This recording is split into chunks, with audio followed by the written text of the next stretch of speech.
to our dear guest, Dr. Amy ODEN, and we'll come to that in just a second. I would just like to say welcome. I am Dr. Jamie Gates. I teach here at Point Loma. For those of you who don't know me, I teach in the Department of Sociology and Social Work, but also direct the Center for Justice and Reconciliation, where it is, the mission of the center is to study poverty and oppression and teach Christian means of social engagement. Urban term you may have heard of, a summer immersion program in City Heights, some of you have been involved in. South Africa Study Abroad trip to Justice and Reconciliation Study Abroad trip. Brewed Awakening series, speaker series, a host of other things that we do. If you want to know more, there's some information at the back. There's also a place to sign up if you want more information about the programs we do. But we're not here this afternoon to speak about me or the center. We're here to talk a little bit about God's welcome. God's welcome, God's hospitality, our hospitality is a response to God's hospitality, in particular, how God's welcome, God's hospitality, and our related hospitality should speak to issues of immigration in our time. So we're going to have a brief time of interaction up here, but we're going to also ask that many of you engage in this conversation. So it's going to be as much of a dialogue this afternoon as it is a presentation, so you can't just sit there and take notes. As you're taking notes, think about what questions would you ask of these. We're going to present 3 case studies, and we're going to ask questions of these case studies. So please be prepared to join in. So a particular welcome and a particular thank you to Dr. ODEN, and a particular thank you to the School of Theology for the Wiley Lecture Series that makes this Brewed Awakening possible. And a special thank you for Brad Kelly for helping structure this all, and the invitations, and thank you. Yeah, thanks. Just a quick word of introduction of our speaker, in case you haven't been able to be at any of the talks yet of the Wiley Lectures. And before I forget, thanks to Dr. Gates and the Center for Justice and Reconciliation for hosting us and allowing us to have this event on their time and on their dime, which is the most important thing. Pennies, actually. And you know, dimes are hard to come by these days. So, Dr. ODEN is a professor of the history of Christianity at Wesley Theological Seminary, which is right in the heart of Washington, D.C., and has a PhD from the Southern Methodist University, and has worked throughout her career written on really 2 big things. One, sort of the role of women and women's voices and women's experiences within the history of Christianity, and then more recently even work on this idea of Christian hospitality and what does that look like.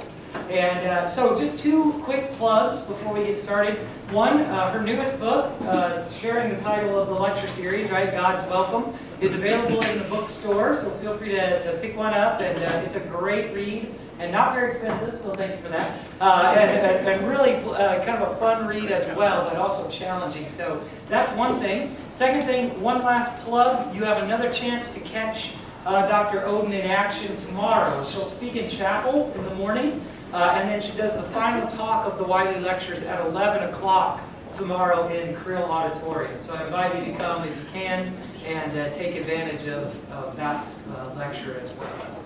So, like Dr. Gates said, what we want to do is turn our attention particularly to how Christian hospitality, even as it comes to us out of the history of the Christian church and early Christian writings, how does that bear on this really pressing issue of immigration, especially for those of us who live in a place like San Diego, where this is just right up on us all the time. So let me turn it over to Dr. Gates, and you can kind of get us started with some scenarios you want to talk about, and just take it from there. Thank you, Brad. So in January, early January 2008, in Johannesburg, South Africa, the Central United Methodist Church had to wrestle with what it means to be fundamentally Christian in the midst of really difficult social upheaval, you might say. Some of you know about the politics of Zimbabwe and South Africa right now. You know that Zimbabwe is a very unstable place, and that what you might not know is that millions of Zimbabwean refugees have been moving into South Africa and trying to make life in South Africa, because it's very difficult to make life in Zimbabwe with a collapsed economy and a very difficult political situation. Many of these refugees, asylees, and migrants moving into Johannesburg have nowhere to go. They settle where they can settle, but many of them are also homeless, and many of them have no family connections, no place to even lay their heads.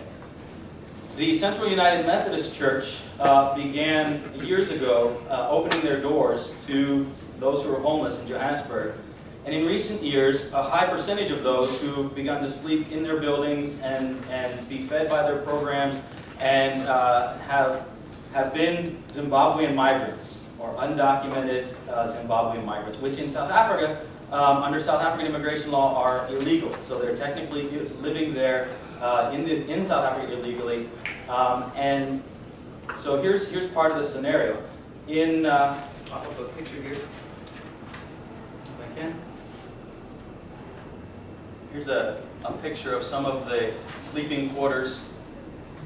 But in January of last year, the South African police raided the church and arrested about 15, this is a large church building, a church property with a sanctuary attached, arrested 1,500 people and put them into detention camps near the center of town, but essentially undocumented migrant facilities. The facilities were rather bad. We could talk about that and so on. There's more to this, but here's the scenario.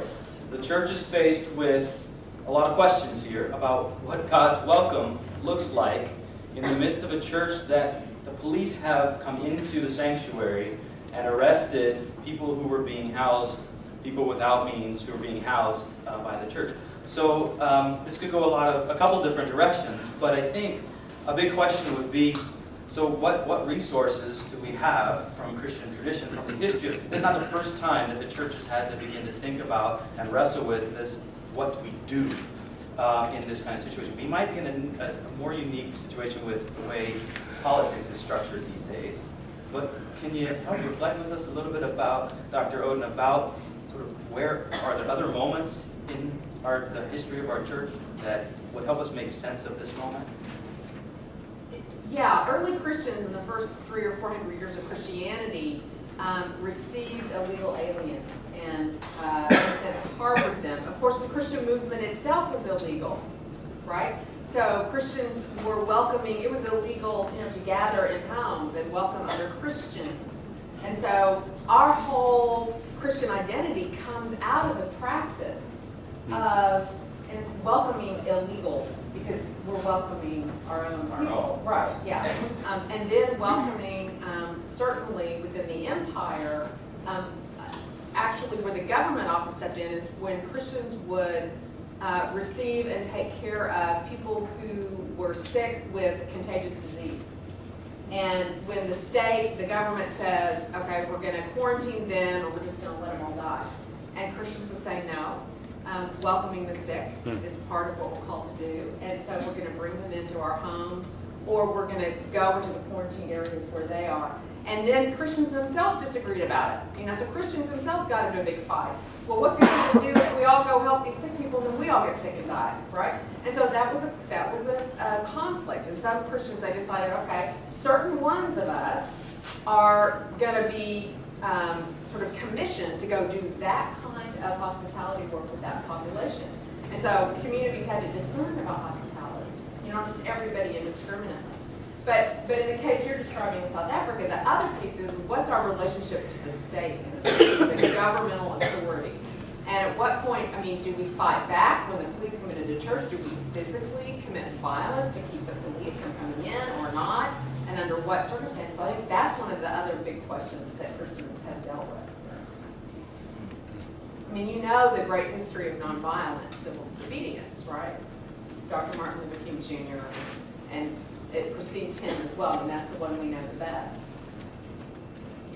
Specific times in history you can think of that the church came up with sort of complex but good solutions. Strategies, yeah, or even tactics, very small practices, acts.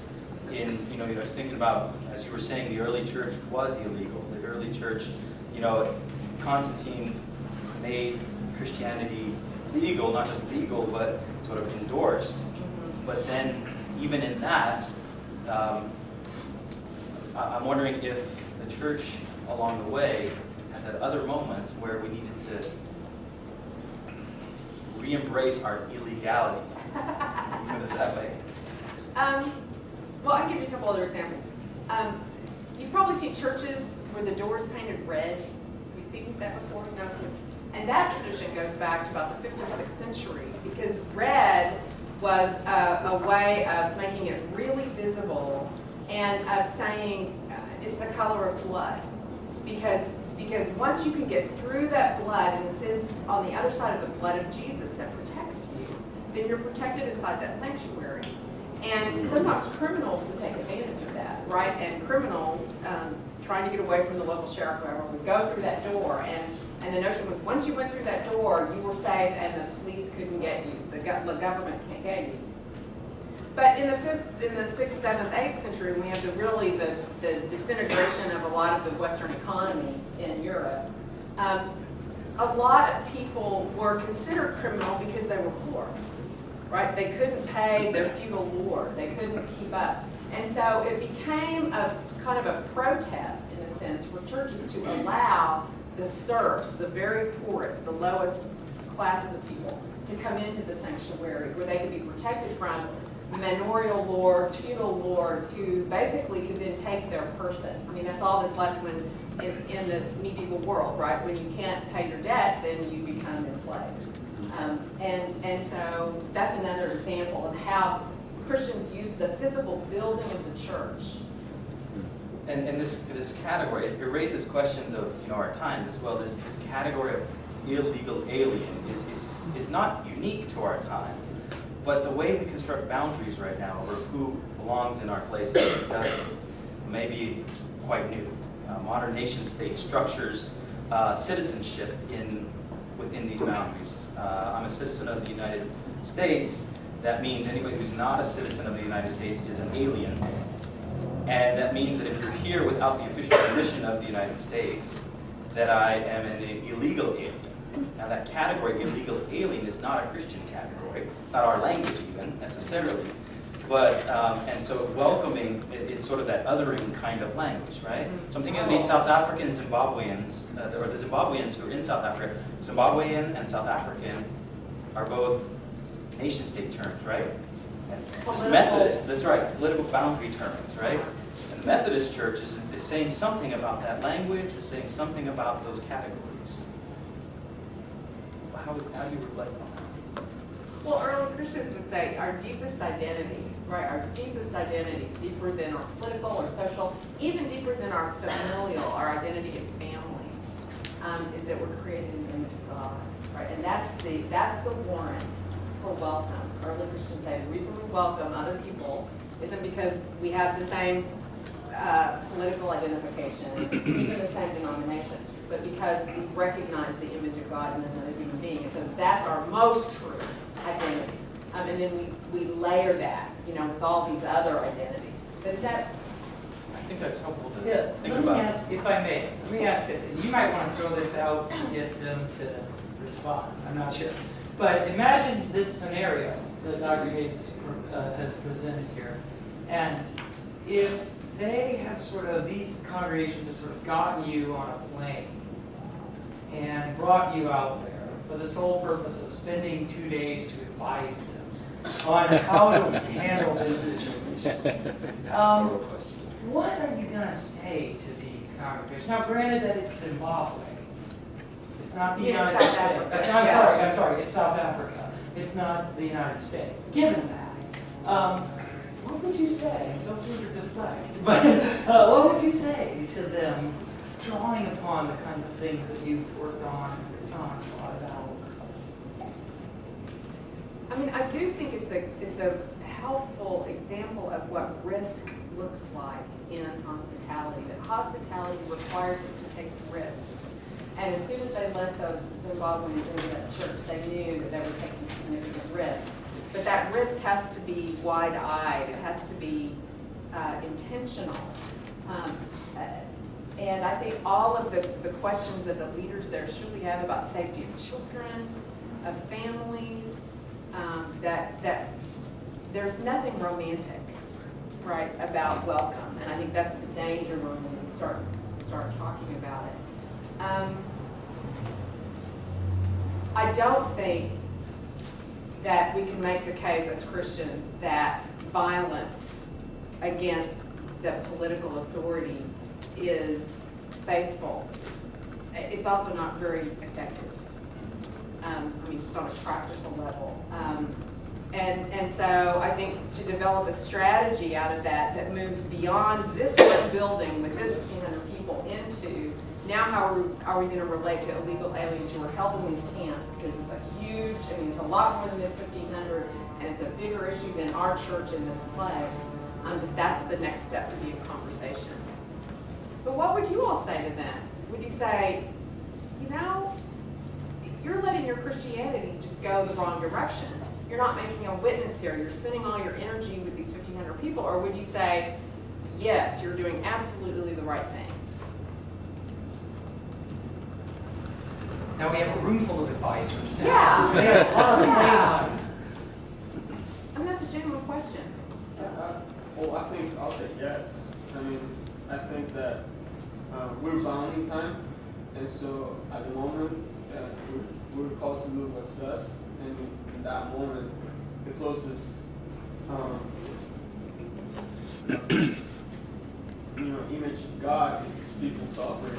And so we're commanded to go out and help in any way.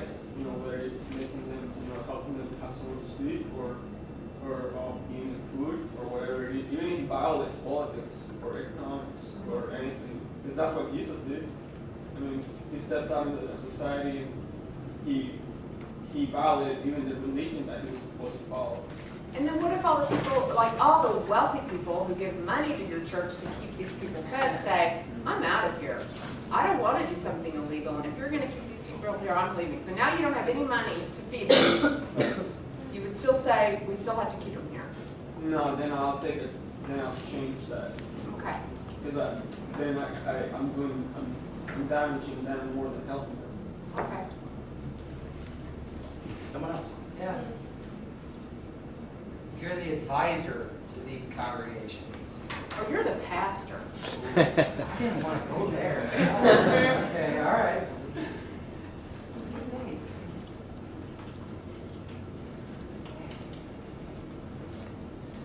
We're in trouble. Oh, Casey. Well, I mean, like, I really have to agree with you. Like, this is where the risk comes in being a Christian. Even if, someone once told, so I heard this one time, I don't know where, but someone said it's not really hospitality or it's not really solidarity, which I kind of equivalent with hospitality until it hurts. And so, like, if we're really trying to love people, we're only love them to a certain extent. Is that really loving them? Like, I really not want to be that advisor to that church because I have nothing to say other than let's go. Mm-hmm. And the risk you were talking about, that's maybe where we can find the hope, and that is the risk that we're willing to take. Hopefully, someone somewhere else will be able to jump in with you. Mm-hmm. So, is anybody bothered? Would anybody be bothered by telling these congregations to defy the laws and the authorities, essentially, of their country in this case? Feel free. I'm not just looking for answers you think we want to hear. What do you mean? That's a genuine question. Well, I mean, essentially what we've said is that we would go in and tell them, Break the law. To break the law, right? And the police are telling you can't do this. We say you should do it because it's what the gospel demands. So I'm just curious, is anyone sort of uncomfortable with telling these good South African folk to essentially defy the laws and authorities of their land? And if so, how do you think about that? Well, my human flesh, I am uncomfortable, but spiritually, I'm doing the right thing. So it comes to that debate whether or not you're off this world or the eternal world. Exactly. All right. What else? Someone else? I kind of feel like I would want to encourage that to happen, to defy laws, but it also becomes problematic because it seems like in some instances you might be inciting violence, against the very people that are gathered under the roof of the church. So they're essentially gathered in one central place and become, in a lot of ways, a target.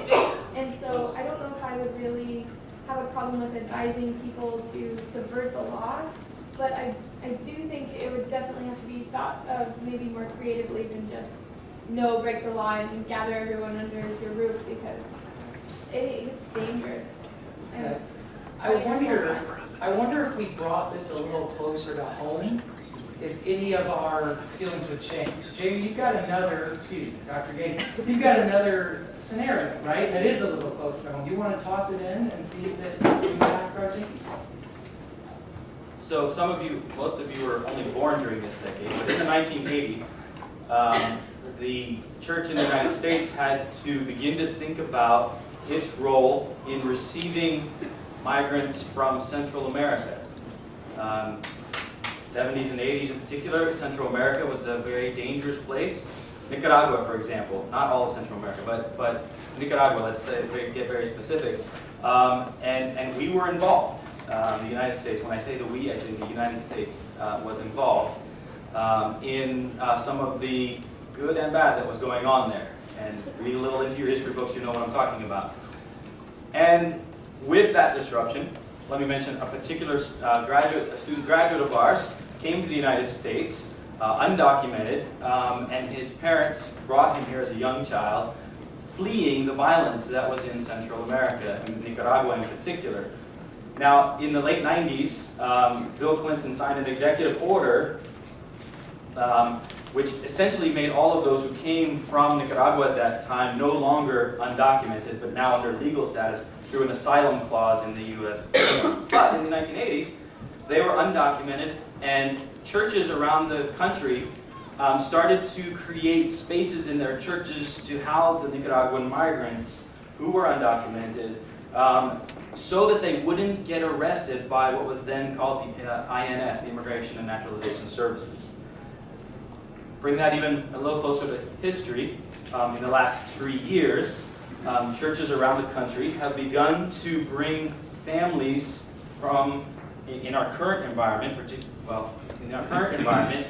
that are undocumented into their sanctuaries, into the homes of their parishioners and pastors, trying to help them build life, not be separated from their families, not be deported when their kids are being raised here, as a sort of witness to the greater good.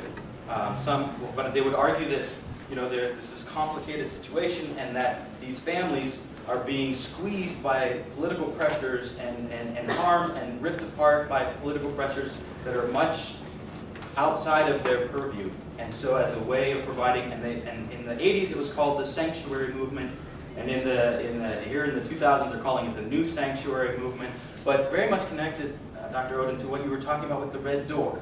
With the red door, and literally think of a sanctuary, but there have been two sort of contemporary sanctuary movements here in the U.S. How do we respond to churches now in the United States who are responding to undocumented migrants in our midst? Let me ask the question of maybe more, excuse me, pointedly. Are Christians called to this work? Of all the different things Christians could be doing, because there's a lot of stuff we could be doing. Is there any particular claim that Jesus makes on us, you think, to care for the illegal alien in our city?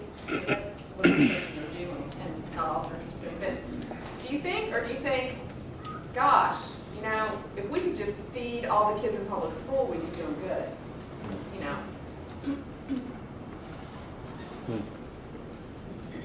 I think it really comes down to a balance, like within the Christian community, because not everybody is called to, keep immigrants in this place and take care of all of them. I think like a possible solution or a movement towards a solution could come from Christians working together and saying, like with your example of the rich people, like maybe these rich people don't want to break the law, so is there some way these Christian rich people can work with people who feel called specifically to work with, the immigrants in this area, give them money, and they are involved in the law, they're not breaking the law. I think there's a way that everybody can balance out what they feel called to do with their Christianity. different parts to play? Yeah. That's a really good question. Very pointed. Is there a particular, if I could restate it, is there a particular demand by the gospel, a suggestion by the gospel, a slight reference to the gospel, or no mention by the gospel. There's a social scientist for you, right? A, B, C, or D, right? So what are the options? What is demanded of Christians and the church in this? Dr. Oden's main text for today, the Matthew 25 passage, certainly is a claim that we know people who are hungry, people who are thirsty, who need to be clothed.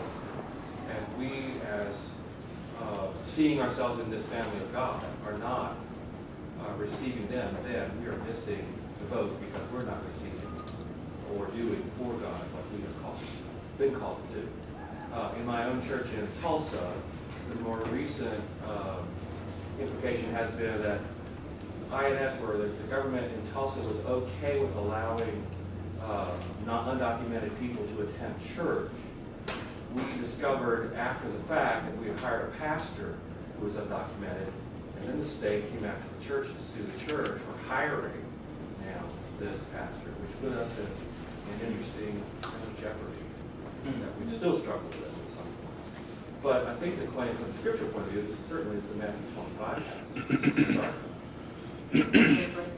Yeah, I was just going to say that it's our job, not specifically directed by the Bible, but to care for immigrants because they're outcast, and it's our job to care for the people who don't have resources. So if we're given citizenship and have the ability to care for these people who are without, then it's our job to share and to be hospitable. And it's not everybody's job to welcome somebody into their home, but it's our job to be making an effort. And if we're satisfied with just feeding the kids in public schools, then we shouldn't just be satisfied and sitting on our butts. We should be at least helping someone, and whether it's kids in public schools or illegal immigrants, it's our job to be moving as Christians towards hospitality.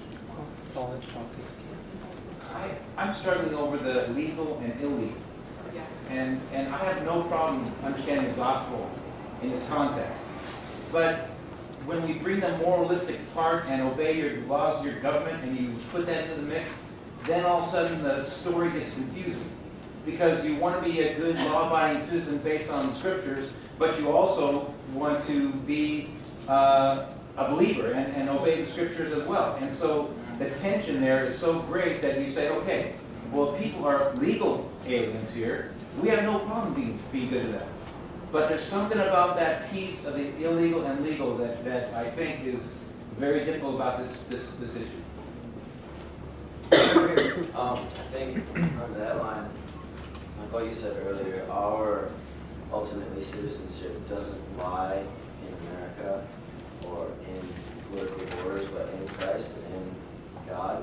And so if we then choose to love people based on their political citizenship, then we're in a sense taking ourselves and putting that political citizenship above our citizenship in Christ. And I find that wrong. And like, if you look at the Gospels and you look at Jesus' work and you look at Paul's work, like, Paul got arrested all over the place. Like, that was part of his mission work, and that didn't seem to be contradictory to doing the work of the gospel. And like, he did what he was told to do by the gospel, and if that happened to be against the law, then he would punish. He would take the consequences for that, but he wouldn't put the law above what he was called to do in the gospel. And so I feel like we need to give that love and put that before the law. And if it means that we're going to get punished for it, then so be it. Dr. Oden, can you say a little bit about, kind of from the viewpoint of the history of Christianity? Maybe it's just the experiences I've had. I see a real disconnect with what you describe as the experiences of the early church in this regard and what I see at the church that I grew up in and so on. Can you talk about where and how we got from there to here? Does that make any sense at all? I mean, about 5 minutes. Yeah, please give us the history of Christianity in less than 1 second. But particularly on this issue, because I know that in my, say, beloved parents' church, If you presented this as an open question, you know, we have the chance to take in an illegal immigrant and let them be in the church, but the police are going to come knocking, what do we do? There wouldn't be much of a discussion. If the police come knocking, we do what the police say. And that seems a long way from what you described among the earliest Christians. Can you talk about that? Yeah, but to give credit, because I want us to be careful not to vilify. I mean, the church you're talking about is a church who's probably focused very much in the last 150 years on sacrificial giving to support people going on missions in other places. And so they've thought about hospitality very differently. They've thought about the stranger as people in other countries somewhere else. And so I want to credit that they may have thought about it differently than we might today, but I think that that's where some of that stream has been. Okay. And so to then make the leap to, welcoming the stranger in my own city or in my own neighborhood, or is a big jump. There have been lots of disconnects along the way, and a lot of it has to do with the privileging of Christianity in cultures. That as Christianity gets more and more privileged, it tends to like it, and so the notion that our call is to focus on the most vulnerable, which is what the Old Testament and the prophets talk about, what Jesus talked about, what other Christians talk about, is probably where we see things shift. Really, I would say, certainly big time after the Industrial Revolution. That the Industrial Revolution plays a role in turning that corner, but that's not a very clear answer. I mean, it is. There's lots of threads. There's lots of streams that make that shift occur. And yeah, and since we were just talking specifically about that church example I gave, I think you're exactly right. And I don't even think they would have a problem bringing it home to the people in their community. The wrinkle comes in, like Milt said, when you throw the civil legality issue in. And I think that's important, not to trivialize or diminish as though, we're just all going to break the law. I mean, I think two things. What makes illegal immigrants so vulnerable is that they're illegal, right? If we welcome legal people, they're not as vulnerable, right? So what makes them scripturally, part of that scriptural warrant is they're illegal, and that's why they're vulnerable, so that's why we welcome them. At the same time, breaking the law is not to be taken lightly, and what the Christian family has said over time is, be in prayerful discernment and be strategic. That some of us are called to go into that plague-infested city. This was in Alexandria. Some of us are called to do that, but you parents of small children, no, we're not going to let you go do that because your children are going to need you. And so for the community to gather and strategically think about, we're a body of Christ, and some of us are feet and some of us are hands, so the hands are going to do that, and the feet are going to do this over here. And so law breaking is done very intentionally and strategically, not just sort of a blanket. There was a hand over here. I was just going to say that it seems like that kind of discernment is absolutely necessary, but the fear, I think that a lot of us just generally have, that we're naturally predisposed to, I guess you could say, about being afraid of the other, or especially illegal immigrants in this culture, I think biases that discernment against them, and that that kind of discernment needs to occur within a communal context where welcoming in the other is a foundational aspect of that life.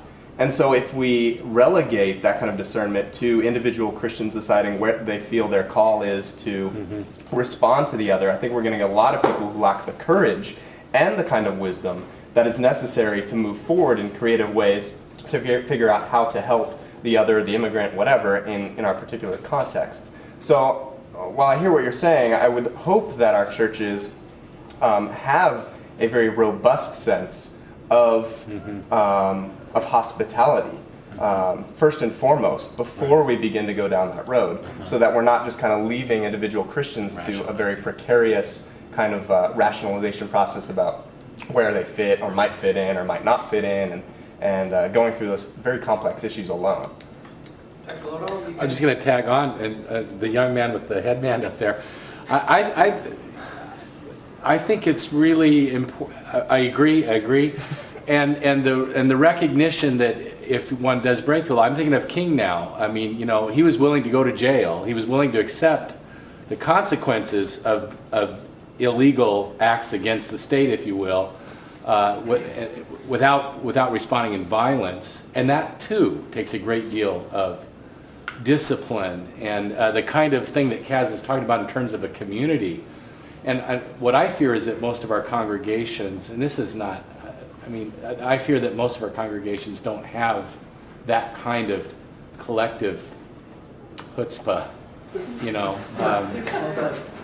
And that's not, you know, again, not that I do. I think about, it's easy to think about, oh yeah, I'd love what they're doing there. And if I was advising, I would say, yeah, at no cost to me, you know. I mean, it becomes different, I think, when it's... Yeah, chutzpah would be synagogues and not congregations. You know, yeah, a Jewish thing. Gotta love it, Yeah.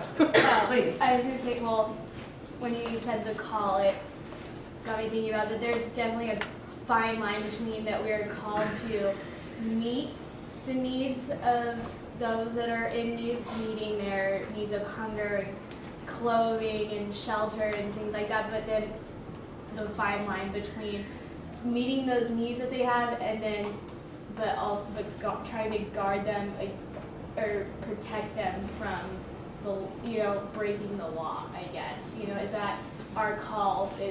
Is our call to protect them in that way, to like guard them in that sense, or is our call to simply to just meet their needs? So I think that's kind of a fine line. Let me just I realize the other, classic historical example I haven't used is the abolitionist movement in North America, in the 19th century, and housing illegally, runaway slaves. Yeah. And that's a whole history too. I forget everything after 1500. I'm an early church historian. After huge, 1500. Well, then you're not going to like this, but can you... Wait, let her talk about that for a second. Are you going to say more about that? What abolitionists? Yeah, that's a huge one. She was done and I could Oh. tell. We got a thing here, okay? One word, phrase, Underground Railroad. But it's a good example of the kinds of strategies I was just talking about, where it's done communally, with communal discernment, who's home, what adults are going to be involved, we're going to be careful not to get children in trouble with the law, and so on. I mean, it's very intentional and very hard. That's cool. One quick thing, just to tag on that. Can you represent for the home team a little bit and talk about John Wesley on this? And I say that for this reason. I think he's an interesting, the way he thought about this issue was interesting and complicated. Immigrants or? Well, the legality issue in terms of even what we would call civil disobedience. And he's kind of famous for saying you should love God and you should honor the king. Right? These are the two things that you should do. And yet, so I mean, I don't know, is there anything to be gained from the ways, or maybe you don't know a lot about it, but is there anything in your thinking about John Wesley in particular, as he would think about these issues that... I think I would go back to the criterion of vulnerability. Okay. Because Wesley is so clear about that in his own life and in his own town, who is vulnerable and the way he defines that economically and socially and spiritually. That there are lots of folks who go to church every Sunday who are spiritually vulnerable too. I mean, so that's another category for him. He started within his movement, Strangers' Friends societies, these little movements, and they focused on how important it was to go to those people where they live, the stranger. Not to just wait for them to show up at church, but to go to their homes and begin to assess their needs. Now that doesn't do with breaking the law. By and large, they were not breaking the law.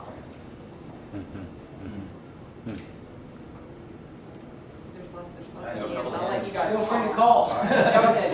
We'll start with Alice and then somebody who hasn't gotten to share yet. I think historically that civil disobedience and questioning authority is really how change has come about. The civil rights movement, abolitionists, suffragettes, it's that peaceful demonstration that keeping the pressure on the status quo really how a lot of change happens. I was going to say, I think what's interesting about this particular topic in relation to Christianity and hospitality, and then when you throw in nations and governments involved, like essentially by harboring these fugitives, you're condoning basically a mass exodus.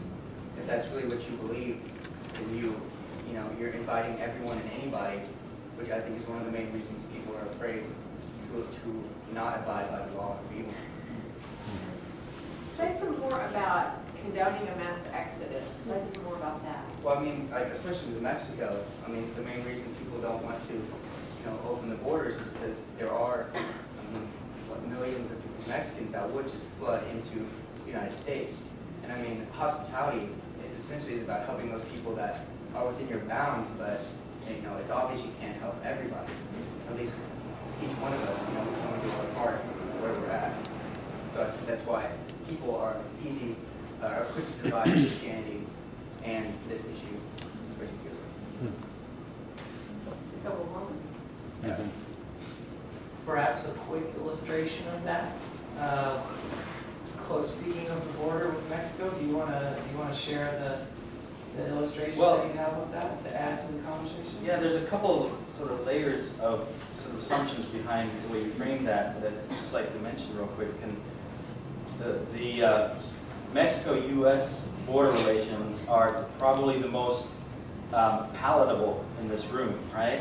What we can get our minds and hearts and really our gut feelings around, because so many of us have at least some experience thinking through this, or we've been bombarded with a lot of media about what the true problems are and about why people are coming to the United States, and particularly Mexico. And we have a lot of sort of conceptions and a lot of misconceptions about why that is happening and what is happening, what our response should be. So I want to be careful about how we frame that conversation as well. If you take it this direction, so we live in San Diego, Tijuana. We live in a global city, a metropolitan area that is San Diego, Tijuana combined. If you just begin there and you say, okay, what does it mean to be the body of Christ in San Diego, Tijuana? Already you've shifted the categories from nation-state San Diego versus Tijuana to this place that God inhabits, that the church inhabits, and you begin to think a little differently about how everything works.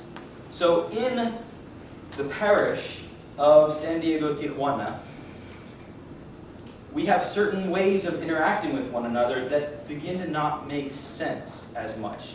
I'm not going to argue for what we should do, but I'm going to say, so a few of us got together and thought about our brothers and sisters in San Diego, in Tijuana and San Diego. How can we gather on a more regular basis in ways that point towards a hopeful future where we would be able to gather despite the division of an international border? So literally, we started to gather down at the U.S.-Mexico border, Friendship Park, where the border meets the ocean, and we started having prayer services. So for the last 15 years, we've been gathering there at Christmas time, Christians on both sides, celebrating Christmas, throwing candy over, which was kind of illegal, import-export laws and all, and singing. So technically, we were sharing symbolic products back and forth with the song that we were singing, but celebrating kind of a time when we would be able to gather. So in hope, gathering in a way, and we would also mourn a little at this posada. We would have candles. We do this every year. We have candles with the names of those who died crossing the border for all kinds of reasons, whether it was the coyotes or a rogue border patrol agent that shot somebody, or because of the desert that claimed their lives. We would mourn the fact that for some reason in our parish, this line exists that makes it difficult for us to be fully Christian with one another, fully connect. Well, since June, we've been gathering down there every Sunday and having communion across the border. Boy, try and work that one where the body and the blood of Christ becomes illegal passing through the fence. Yeah, there's a whole other kind of difficult conversation. But a couple of Saturdays ago, a bunch of us, about 40 of us from Point Loma and others, were down at the border, and it was the first time where we've been having these communions that the Border Patrol decided to say no more. And we're not going to allow you to approach the fence itself and pass communion through the fence. And so they formed a line, So there's one line that's being drawn that's making this scenario difficult.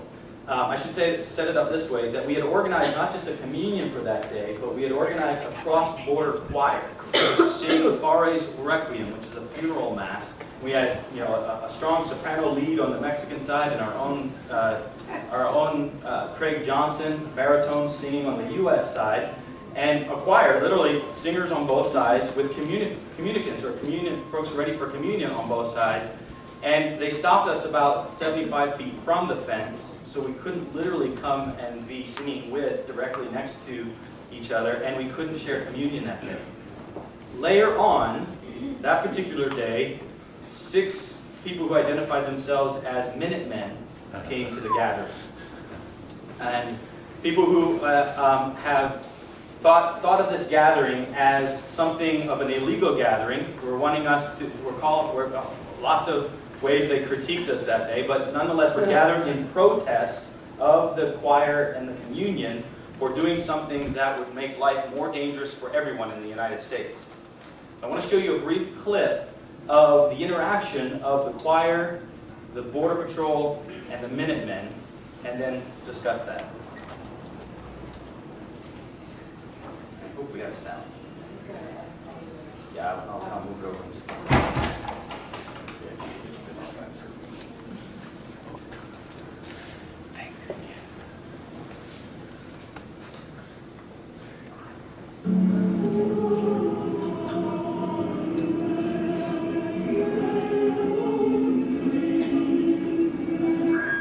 Oh, Lord.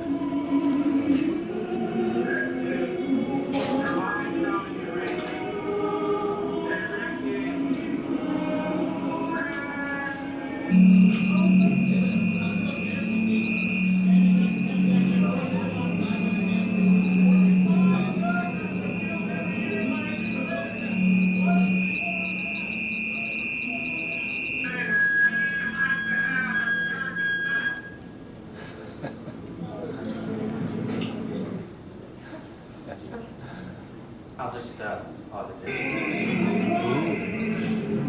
Well, maybe you should hear Craig Johnson sing a little bit first.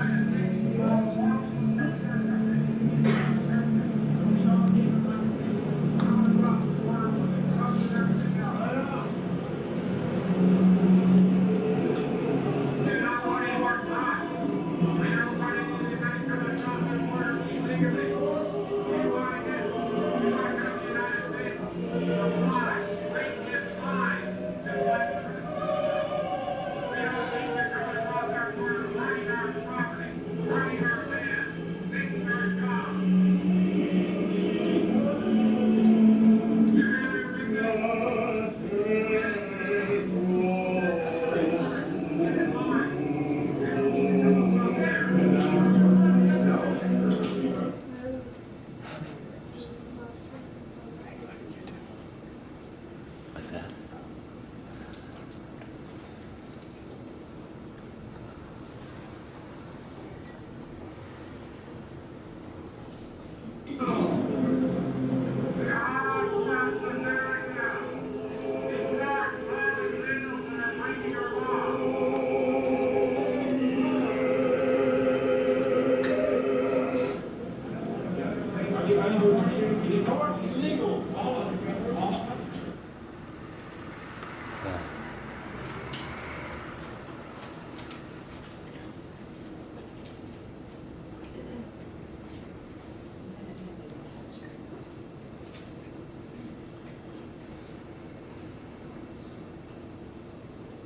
Jamie, what's no olvidados mean?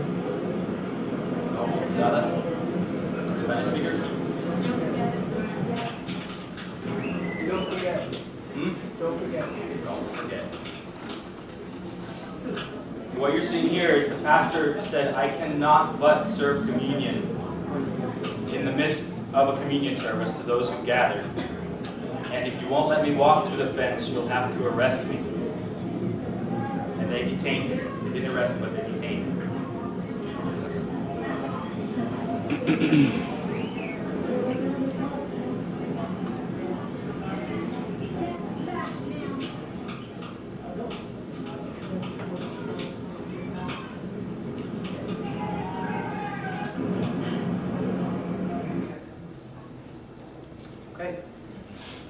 be enough for now. Yeah, some responses, some thoughts. Some of you were there, actually. Some of you would never have been there, would never have chosen to be there. I don't want the fact that Point Loma faculty were involved to hold you back from criticism of what is happening as well, but we need to hear your thoughts.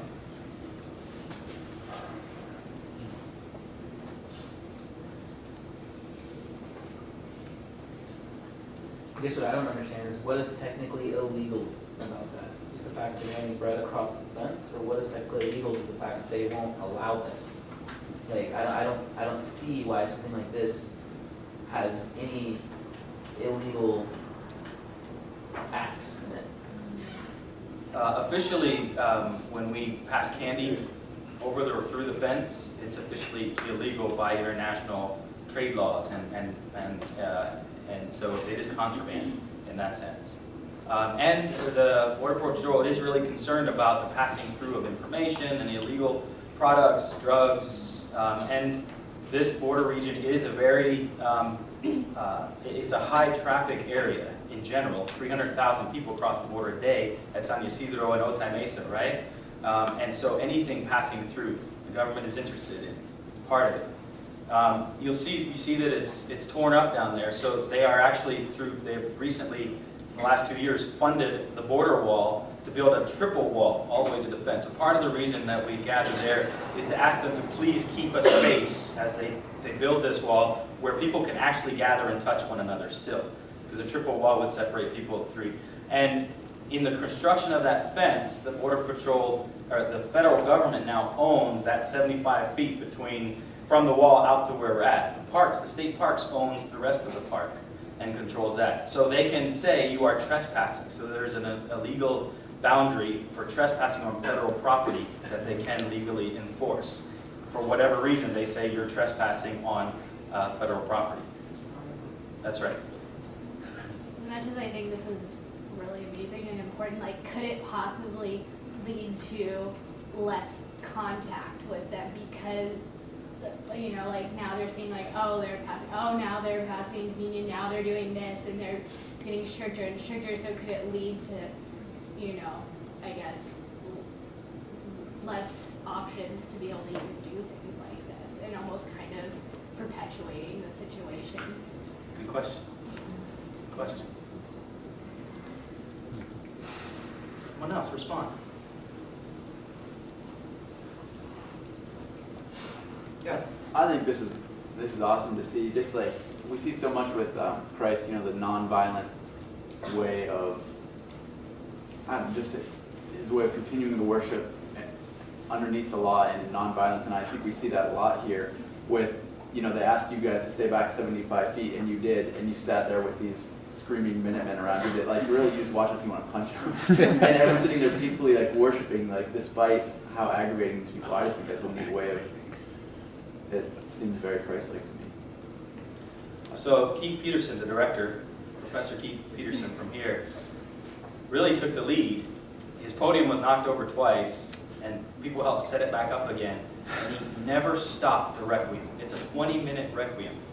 And sang through the entire requiem with all of that going on all at once. I'm actually in Dr. Peterson's choir this semester singing the requiem, and that's hard music. It's not easy stuff. It's really tough. Like, so that's not only like stamina on Dr. Peterson's part, but stamina on the part of the choir members to just keep singing. Like, those Minutemen had no business shouting through a concert like that. That's not, it's really disrespectful and really hurtful too. So, like, really, just everyone as a community showed Christ-like attributes of patience, and yeah, it was good to see. This was organized formally and officially with all the permissions, a fee paid to the parks for having, you know, an official gathering. The Border Patrol, the Parks Board, and the city police were all notified ahead of time. There was a little bit of uncertainty amongst the enforcement folks as to whose jurisdiction was where, and that caused a little bit of lax in enforcement of what was going on. So it was illegal for the Minutemen to touch anyone in that group, or it is illegal. It's illegal for them to push themselves into the middle of the group, but no one enforced that during the time. It just happened the way you saw it happen. And the Border Patrol has mea culpa, has apologized for not being quite prepared for that moment. Nobody knew that the Minutemen were going to come and be a part of that. So I want to give the Border Patrol props for at least not letting it get more violent than it did, although I must say they didn't, it really wasn't their doing because they didn't intervene. Jamie, I was just going to say, I apologize, I wasn't there, so I'm sure it was more disruptive than the video conveyed. But in a very twisted sense, part of me is almost glad that the Border Patrol didn't intervene and remove these trespassing or whatever Minutemen, precisely because I think that's the kind of radical welcoming of the other, who's not just engaging in some kind of reciprocal, like, mutual exchange of love and care, but even saying, I'm going to invite my enemy and welcome him into my midst, if need be, to almost obliterate me and to attempt to destroy exactly what it is that we're doing here. And to say, we're going to practice that kind of vulnerability in our worship and in our gathering, that I think really testifies to the welcoming that God presents to us, and a vulnerable welcoming of his son, who we decided then we would brutally murder and kill, and yet that's so amazing. And so I think, like I said, in a sixth sense, it's almost a good thing that they didn't get pulled away. I mean, what a great testament to that. Did you guys attempt to involve them in some way? We not only invited the Minutemen and the Border Patrol into communion. After the Flores Requiem, we had communion. We intentionally walked up to and invited, and none of the Border Patrol or the Minutemen joined us for communion. The Minutemen actually, at that point, they interrupted the communion while we were praying and so on, but once we started to share the elements, the Minutemen faded away and walked out of the park. I don't know why, but all of the aggression stopped, all of the protest of us moved off into just out of the park. And the Border Patrol didn't move them away, they just left. I have a question from Odin. You know how we're talking about immigration and how we can strategize a way into doing what the gospel calls us to do. And so we're kind of talking about that ideology that the church is the body, and we are all take part in different parts of the body to take part in that strategy. But where is that body moving to? Like if we don't know where we are going and what our objective is, then how do we know what our part is? Yeah, and so it goes far beyond immigration. I think the question I'm saying, but I was thinking more of your thoughts on that. You mean sort of the big picture? Yeah. Yeah. And that does require, as the body, that we're in communication with each other. I mean, that Christians talk to each other across these divides, because we don't all agree on even what the gospel is, you know, and what the proclamation of the good news is. And so I think that, I mean, it's not a very satisfying answer, but the first step is we have to be able to talk to each other and to welcome brothers and sisters in Christ that we disagree with profoundly. I think to even know what our role is. There's another mic, Jessica. I see one. That's what it is. Going off some of these ideas of nonviolence during that day, even just looking at the screen right now of the Reverend up there, I think part of okay, so Jake break the law in this situation, obviously everyone's thinking about that as I know that he had been thinking about it forever, knew that maybe that day would come where he would have to do that, and so I think that goes back to kind of the creative planning and the strategic ways of do we do that, of just the planning that goes behind that, whether welcoming the stranger into the church and stuff. So it's, a lot of times things will arise that haven't been planned. So that goes with a lot of this, right? Yeah, and then some other things along the lines with the Minutemen, that day. It was really important for our group to be just that symbol of peace. against that. And like one thought that I've been processing over and over again since that day was that those 6 men are children of God still, and they, the faces that are looking across to us on the side of the fence are equal to the faces of those men, and it's a challenge, but it's definitely a beautiful thing to think about too, that there is not that difference in how do we react in peace and with nonviolence to such hatred and such anger. And it's hard because if we are going to harbor that love for the stranger, it's really hard to come in contact with such hatred, but they are the equals. So It seems like the wall's a little higher on this side of the fence than the one that you're building, right? Yeah. Sometimes. Just to respond also to your comment about the intentionality, and I think Dr. Oden, you also brought this up, that with wisdom and with planning and discernment of what happens. You know, in some ways, the church in Johannesburg had some forethought and said, we're going to take care of those. And at another level, they had no way of knowing that so many undocumented Zimbabweans would be in their halls, and they just responded and just took care of them, right? No, they just did what they knew they were supposed to do. And you know, in this moment, you remember the wall. I don't know what we call it, but everybody has just since then has called it the wall, which was an ironic name. But when the Minutemen started to really chirp and yell and use the bullhorn, there were a couple of there was one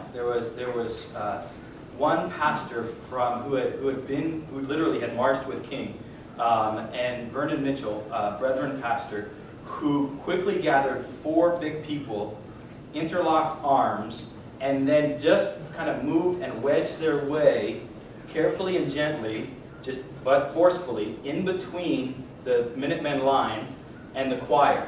Because they were literally walking into the choir, and they wedged them out by locking arms. It was really 4 or 5 people, and the wall became a just on-the-spot sort of reaction. It de-escalated the violence. It created the barrier that the Border Patrol was supposed to create, with keeping space between people who would protest something like that. But it was this, and you wonder what is in the church resources, what is there in the discipling of the church that would lead us to, in those moments where we haven't planned, to react like Vernon Mitchell reacted and said, link arms, create a safe space, and literally the guy was like bonking, him in the head and still just stood his ground despite the interaction. What in the sort of, it sounds like a discipleship question. It sounds like what is in the liturgy of the church? What is in the practices of the church that would make those actions make me not? I forget who said it. I think Kaz might have said it over there. But makes you want to punch somebody, and that's somebody yelling at you. That was amazing. Many of us who came out of there were like, I was ready to lay him out, because they were like, and my kids were there. My 4-year-old, my 11 and 13-year-old were there, and I'm like, I want to take something on. But Vernon stepped in and made the wall. That's the question. What's going on in the church? What spirit is operative that they could respond that way? How are they worshiping? How are they calling for the presence of the Lord? What are they doing that we're not doing? What are they doing that they could be moved by the Spirit when we've got the intellectualized strategies? What are they doing in Africa that they're not doing in America?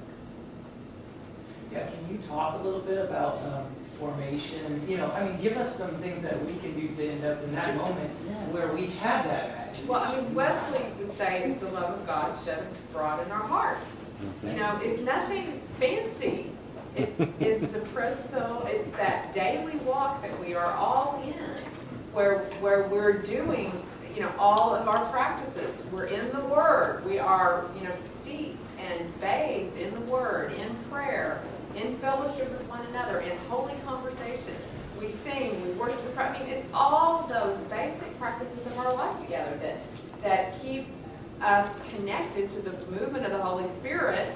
And when that opportunity strikes, I do think it reflects a certain Christian maturity, what you're describing. You don't want to put a baby Christian into that kind of environment. Right.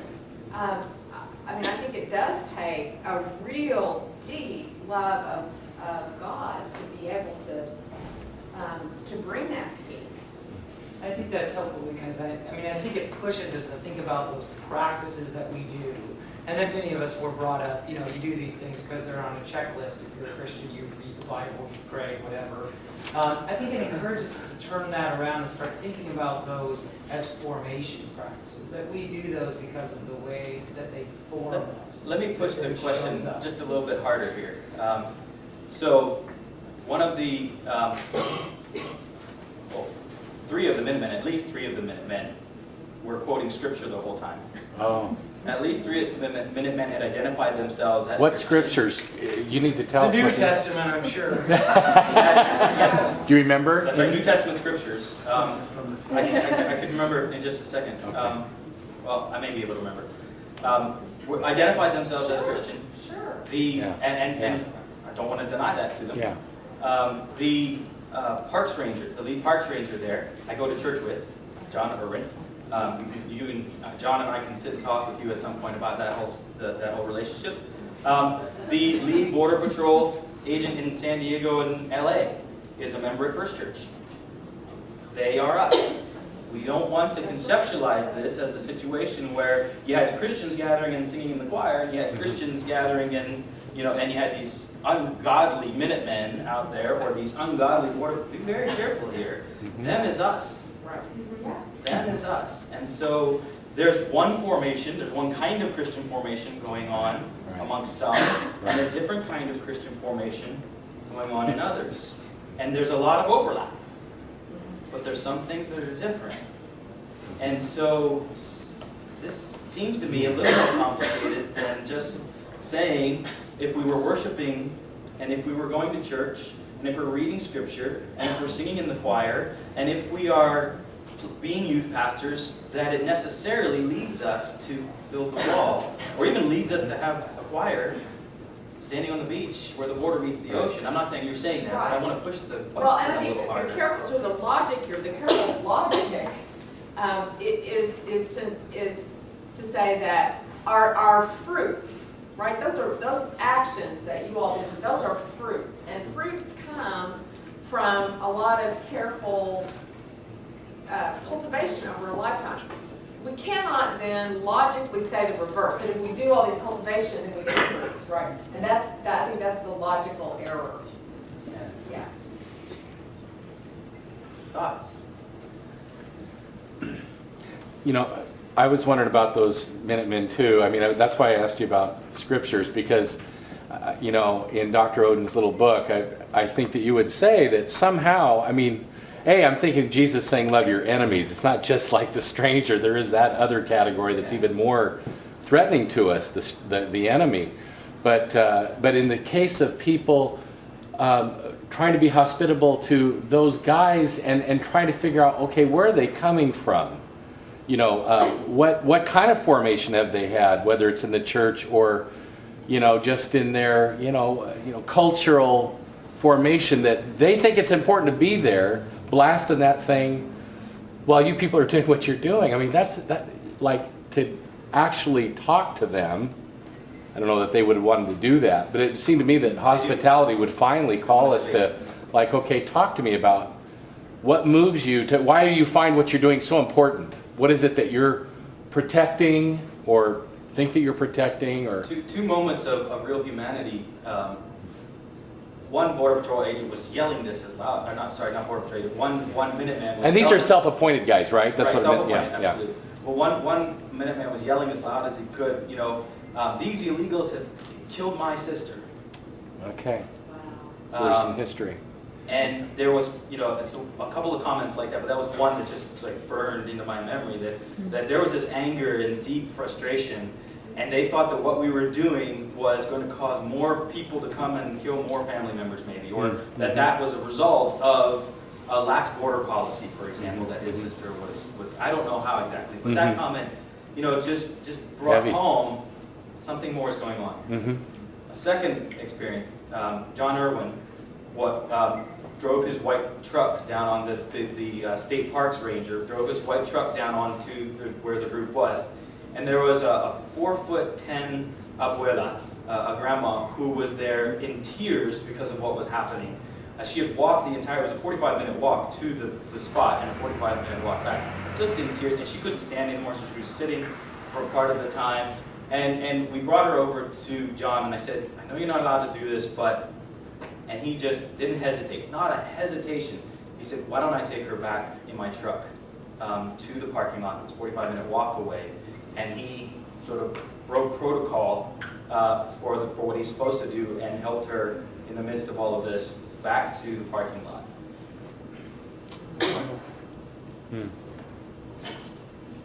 It's not us and them. I'm curious to know what was going on the other side of the fence the whole time, and how those folks were around this. There's a lot written. You can look this up, and you might need some help translating. I need help translating the Spanish newspapers. There were a number of newspapers there, interestingly, and there were reports that you can read in the Spanish newspapers and a few in the U.S. newspapers. But we had a smaller group gathered. There were about 120 or so on the U.S. side, and there were maybe 30 or so on the other side. Like I said, there were the choir members and the lead soprano that sang from that side. There were a couple of pastors and a couple of folks who had been gathering for the communion every Sunday and had heard that this was going to happen. Oh, no. No police action. No police, no arrests, no supervision, no any kind. As is always the case when we move down there.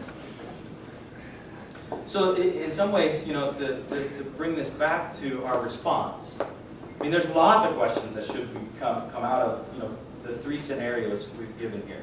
The undocumented migrants, Zimbabwean migrants to Johannesburg, the political asylees who aren't given that official status coming from Central America in the 80s, or a current situation where people say, that the current laws of immigration are so tough that how do you begin to weave your way through such a complex system, so you need a job to come. And now church has to respond, and there's other ways to interpret these things, but we sit with these three scenarios, and when we talk about God's welcome, Dr. Odin, it seems to be a welcome that demands us to think about these ways, not just sort of in ethereal or abstract terms, but in very sort of concrete economic, political categories, because we are also sort of caught up in these economic and political structures that make the church, right? So, I guess we're closing in on time, and I was thinking, Yeah, I wonder if you want to make any kind of closing comments at all, just reflections on the conversation as a whole. I think the only,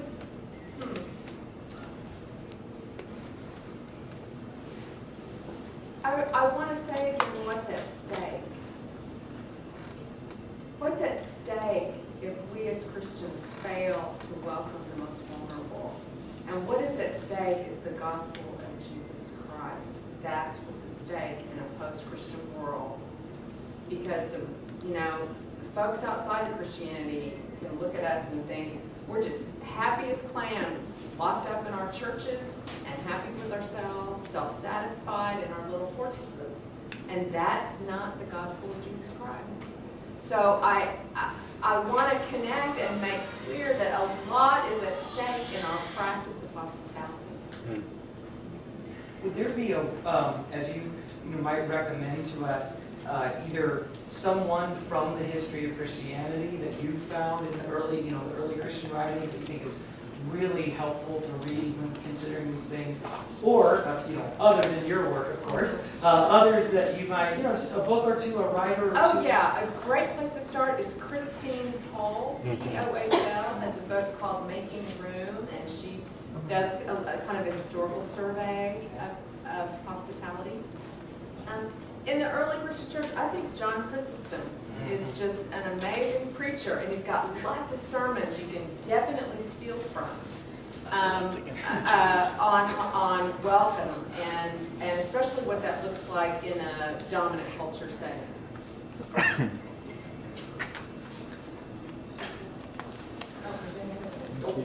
just have a question for you.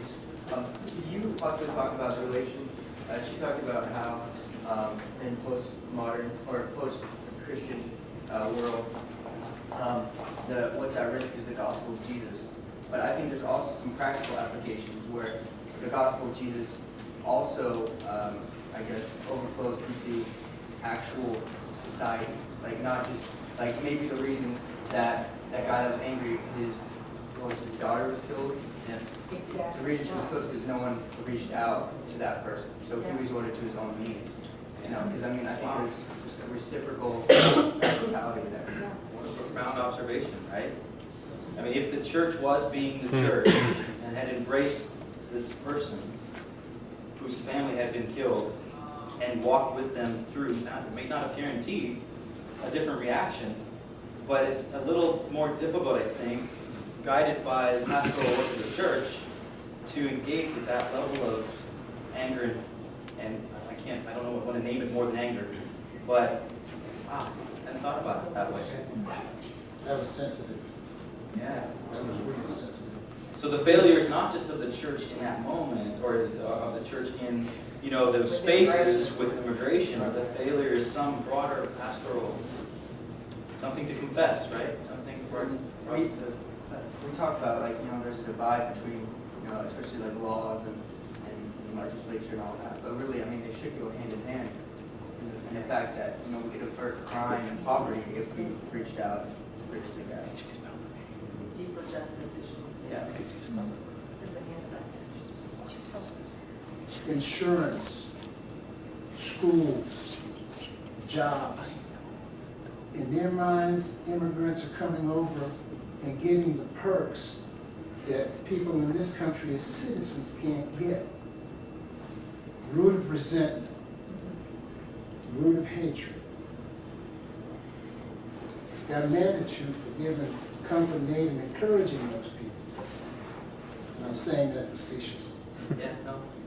Deeper justice. But there are. Let's not dismiss that too quickly. No, what I'm saying is, all right, what he pointed out was this guy's going through some changes. Flesh that out. This guy was going through some changes because he had a bad experience with somebody associated with drugs, somebody associated with gangs, somebody associated with violence. What they mean, what they represent is loss. Yeah.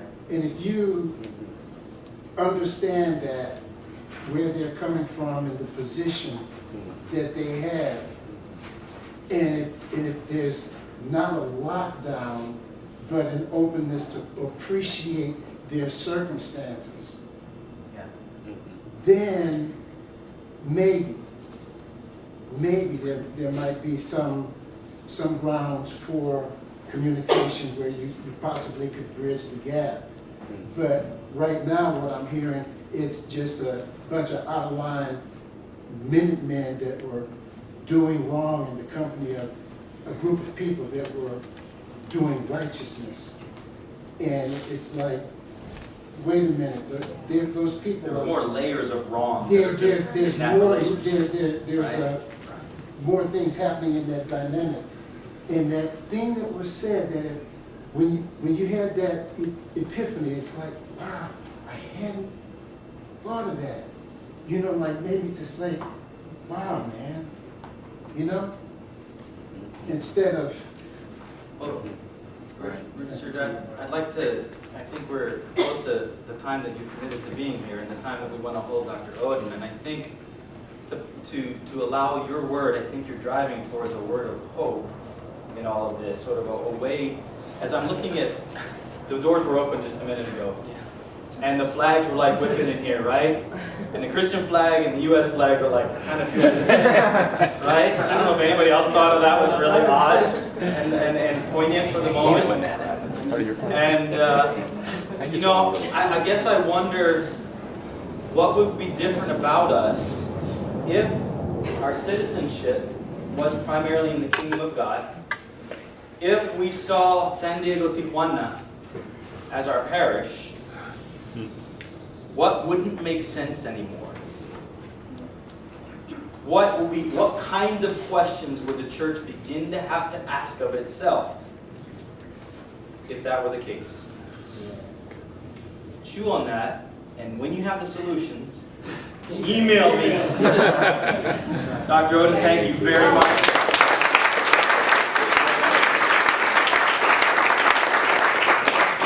If you're ever in Washington, D.C., drop by Wesley and say hi. And if you'd like this, be in chapel tomorrow morning. That's right. That's right. Even if you didn't like it.